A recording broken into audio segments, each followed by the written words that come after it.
시청자 여러분 안녕하십니까. 출발 성공 투자 후반부 이어갑니다. 오인주입니다. 안녕하세요. 이혜은입니다. 지난주 미국 증시 3대 지수 모두 오르면서 마무리를 했는데요. 함께 보시죠. 글로벌 원샷입니다. 다우존스 지수가 초반에 조금 불안한 출발을 하긴 했습니다만 꾸준하게 우상향 곡선 그려가면서 3대 지수 모두 상승세로 마무리를 했습니다. 그런데 고용지표가 굉장히 놀랍게 나왔습니다. 노동부에서 발표하는 고용지표들 하나하나 잠시 후에 뜯어드리겠지만 5월 인하론도 조금 멀어진 듯합니다. 무려 거의 2배 가까운 예상치를 뛰어넘는 모습을 보여주면서 신규 고용이 35만 3천 건가량 증가하는 모습을 보여줬는데요. 폭증세였습니다. 이 고용지표가 경기가 상당히 탄탄하게 흘러가고 있고 뜨거운 고용시장을 여전히 나타내준다라는 것에 시장이 반응을 하면서 조금 불안한 출발을 했던 다우지수였는데 그럼에도 불구하고 호실적 영향으로 메타가 무려 20% 올랐고요. 아마존도 7% 넘는 상승폭 만들어주면서 시장을 이끌어줬습니다. 지금 대선 관련해서 계속해서 기사가 쏟아지고 있는데 바이든 대통령과 트럼프 전 대통령의 맞대결이 유력해 보입니다. 물론 여러 가지 소송이라던가 이슈는 있습니다만 트럼프 전 대통령 같은 경우는 대중국 관세 예고를 하면서 미국인들의 표심 잡기에 나서고 있는 모습을 한 번 더 보여주고 있고요. 미국의 국가 부채가 GDP 대비 100%를 올해 안에 돌파할 것이다라는 보도도 나와 있는 상황입니다.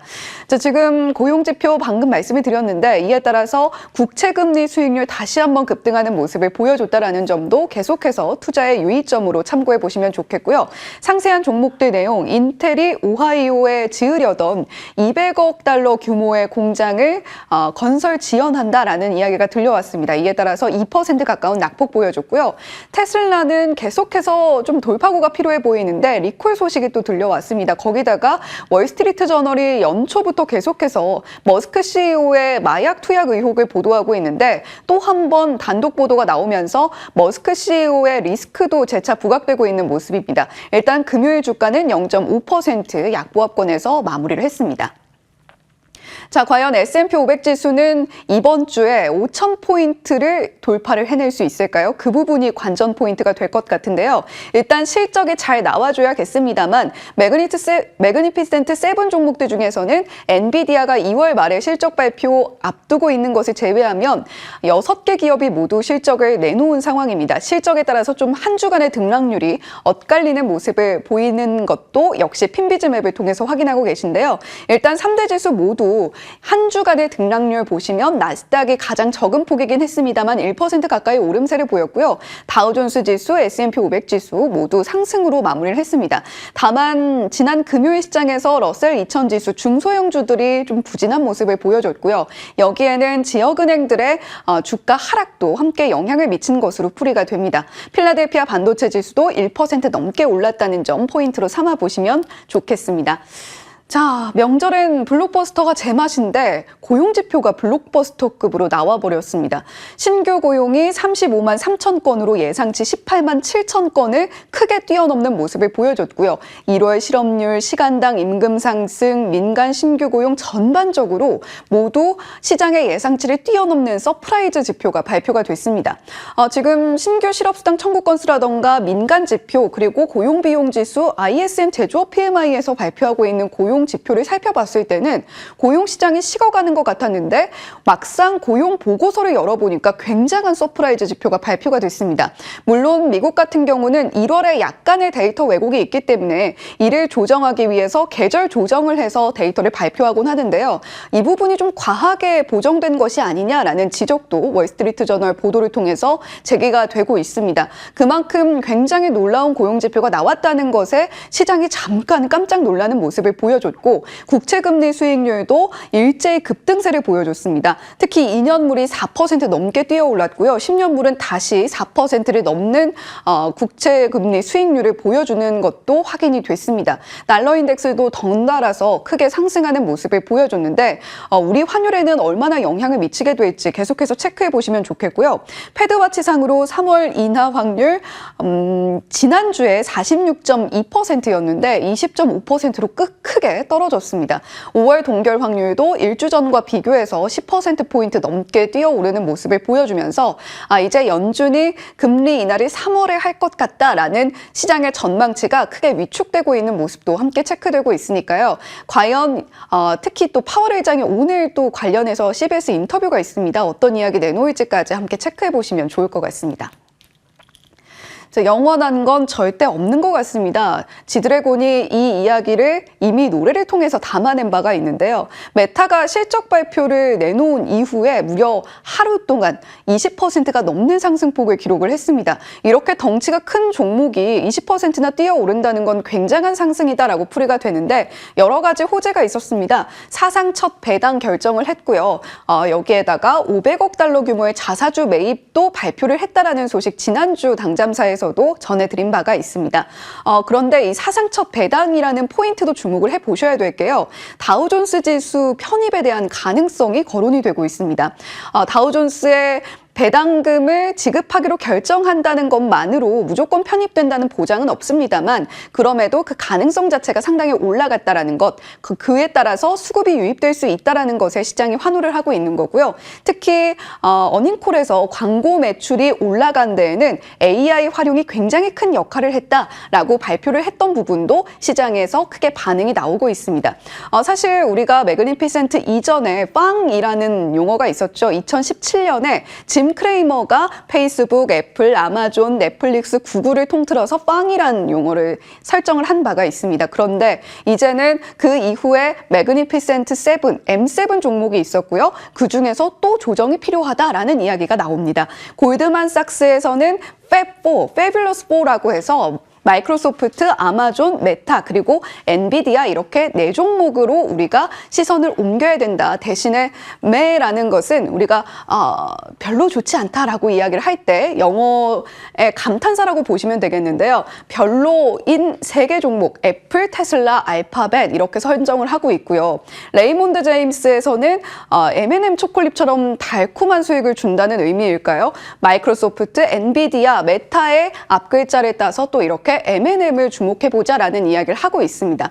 더불어서 라이트 스트리트 캐피털에서는 AI의 주인공 5종목을 선정을 해서 우리가 칩 주요 생산을 하고 있는, 설계를 하고 있는 엔비디아와 AMD, 거기다가 파운드리, TSMC, 브로드컴, 마이크로소프트까지 AI 관련된 5종목을 주목해야 될 때다라고 이야기를 하고 있습니다.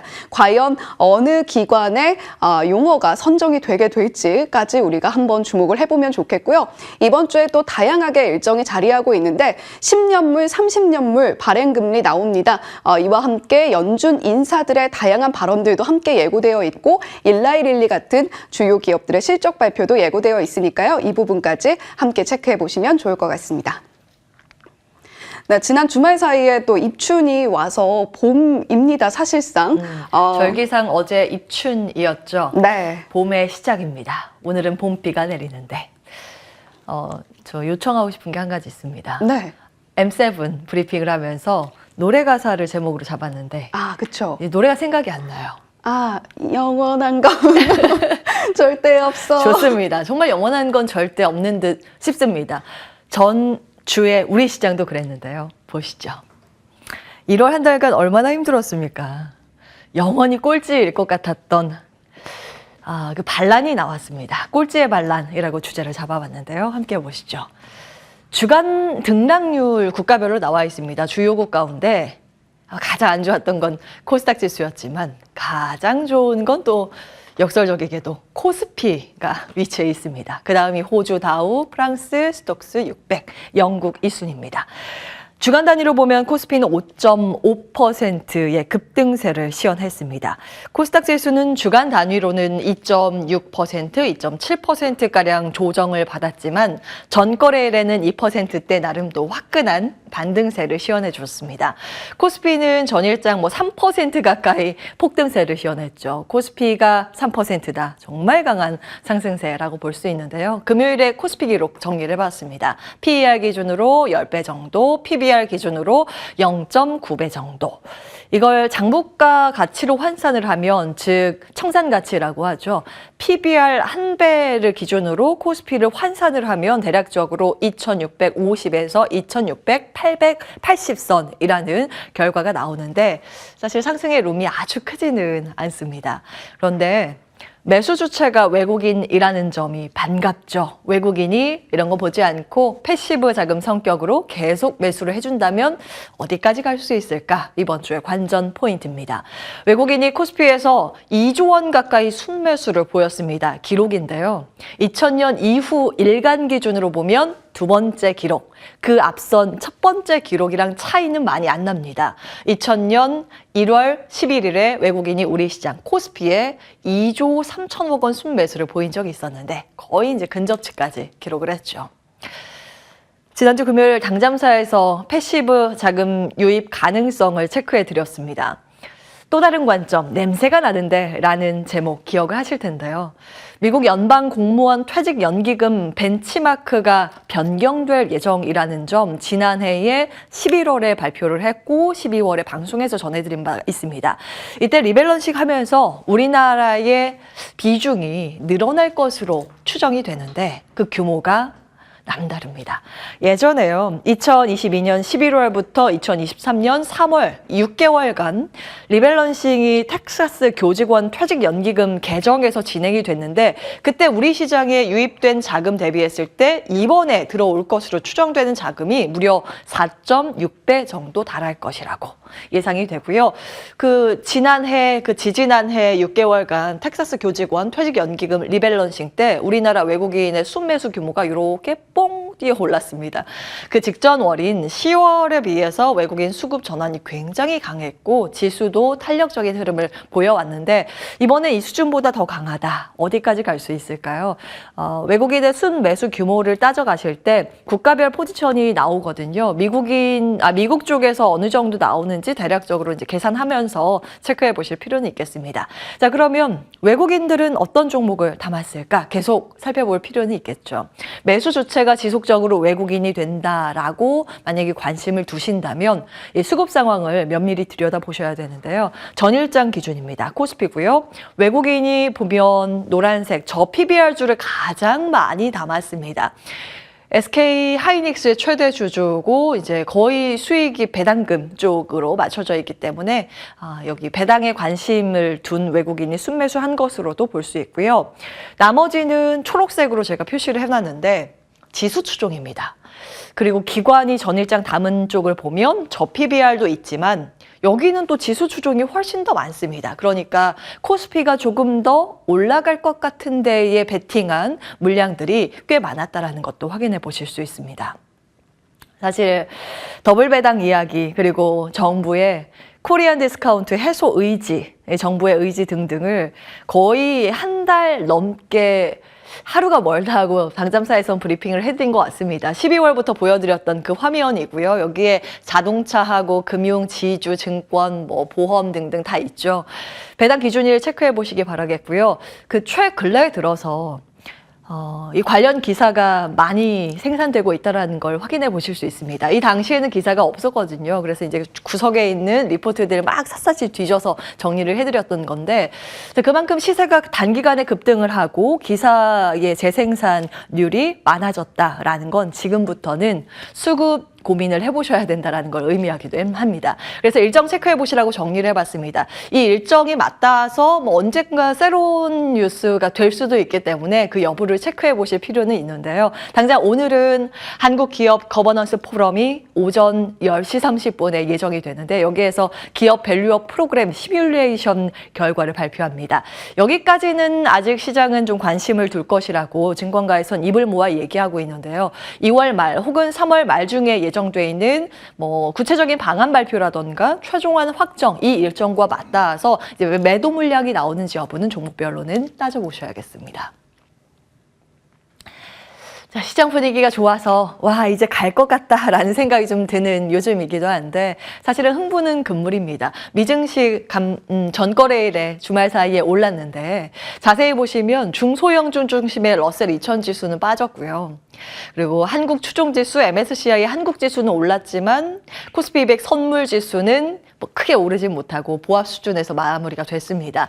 이런 것들을 대입해서 계산을 해보면 오늘 우리 시장 강보합 출발 예상이긴 한데 물론 필라델피아 반도체 지수 강해서 시장이 어느 정도 하단을 받쳐줄 것이라고 예상은 되는데 부담스러운 건 환율 쪽이죠. 달러 인덱스 올랐고 국채 금리도 올랐습니다. 미국은 고용 상황이 여전히 뜨겁죠. 그런 부분들이 반영이 되고 있는 상황인데 그래서 달러당 원화합 가격 NDF 역외 환율에서 전거래일 종가 기준으로 봤을 때 13원 급등세로 마무리가 됐습니다. 그래서 이런 부분들이 시장에 또 프로그램 쪽에 영향을 미쳐서 웹더독 현상으로 이어지게 되는지 여부는 장중에 따져보셔야 되고요.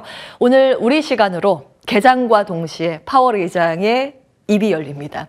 방송 CBS에 출연을 해서 인터뷰를 하게 되는데 인플레이션 리스크나 금융 관련 리스크 등등에 대해서 이야기할 예정입니다. 그런 것들이 주제라서 혹시 이제 매파적인 발언이 나오게 되면 시장에 영향을 받을 수 있거든요. 체크해 드리고요. 주간 업종별 등락률 보겠습니다. 한 주 동안요. 보험이 무려 20% 이상 폭등했습니다. 보험, 자동차, 은행, 증권 4개의 배당, 더블 배당 기업들의 급등세가 컸었는데 반도체 쪽이 가장 약했습니다. 이거는 고 PBR에서 나가서 저 PBR로 움직이는 윗돌 빼서 아랫돌 괜꼴의 모습인데 만약에 패시브 자금의 성격이 외국인이 더 들어온다. 그리고 전거래일의 한 가지의 또 특징이 외국인과 기관이 남모르게 또 저가 매수에 동참하는 흐름이 있었습니다. 그러면 온기 확산으로 이쪽과 양쪽 모두의 바벨 전략 구사할 가능성도 있죠. 그래서 삼성증권에서 주간 테마를 이렇게 양쪽 다 잡았습니다. 밸류업과 코스닥의 동행. 상대적으로 좀 많이 빠졌었던, 소외받았었던 테크 기업들 혹은 고 PBR로 알려져 있는 바이오 텍 기업들도 시장에서 관심을 받을 가능성이 있다. 저가 매수의 가능성이 있다. 왜냐하면 지수 상대 수익률 격차가 확대됐기 때문에 이 키 맞추기의 과정이 나올 수 있다라는 점도 체크가 되고 있습니다. 여기서 커버하고 있는 종목들 기입을 해봤고요. 또 한 가지 포인트. 여러분 이번 주 우리도 설날 연휴에 들어가게 되는데 어떤 계획을 가지고 계십니까? 우리나라뿐만이 아니라 아시아 최대 명절 가운데 하나죠. 중국에서는 춘지해라고 표현을 합니다. 한국에서도 여전히 중국 직구 열풍이 지속되고 있고 또 중국 쪽에 관광객이 우리나라에 들어오는 인바운드 및 중국 직구 열풍과 관련해서 볼만한 여행과 그리고 구매할 수 있는 채널 등을 통해서 볼 수 있을 만한 투자 포인트 잡고 있습니다. 같이 참고해 보시죠. 당잠사였습니다.